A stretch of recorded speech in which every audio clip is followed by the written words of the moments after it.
To a Skylark by P.B. Shelley. So, what is the poem about? In this poem, the poet praises a skylark he hears singing high in the sky. The bird is invisible, but its song fills the air with joy. The poet compares the bird with human life and asks for its happiness and inspiration.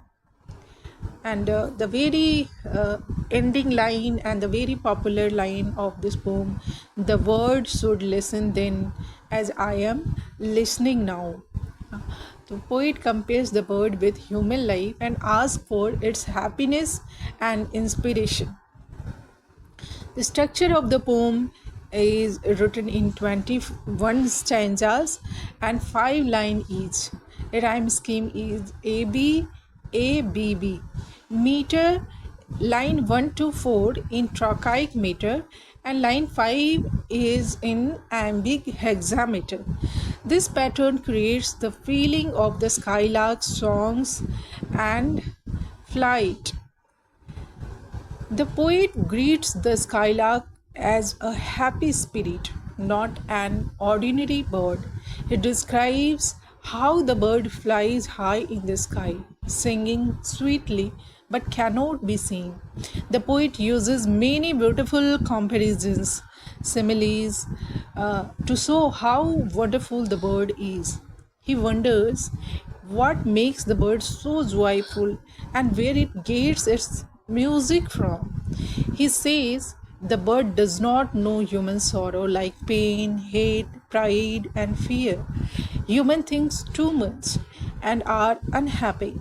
Even their sweetest songs are about sorrow. The poet asks the bird to teach him its happiness so that his poetry can touch the heart of people. So, the main theme of this poem is joy and freedom. The skylark is full of joy and freedom. It sings without fear and moves freely in the sky. Next theme is nature and the divine. The bird is like a divine spirit. It is closer to heaven and nature than human beings. Human sorrow is another theme.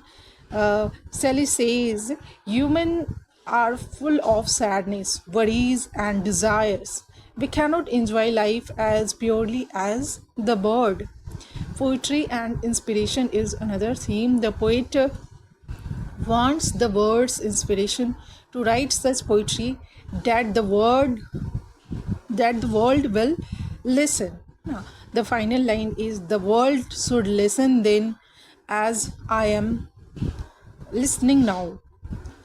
Art versus nature is another theme. The bird's natural song is more beautiful than human art, books, praise, or love. So, the important line of this poem is held to the Blythe spirit, the poet's joyful greetings. Next line is and singing still dost soar, and soaring even singest. The birds' songs and flight are one. Next line is our sweetest songs are those that tell of saddest thought. Humans are happiest only in expression of sorrow. Teach me half the gladness that thy brain must know. The poet requests for inspiration. So the skylark lives in the sky, sings with full happiness, and knows no sorrow. The poet wants to learn this happiness, to write poetry that makes the world listen. So important literary devices use this in this poem. We'll discuss apostrophe, direct address, held to the Blythe spirit. The poet speaks directly to the bird.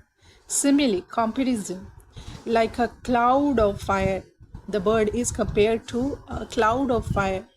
Alliteration, singing still dost soar. The S sound makes the line musical. Rhetorical questions.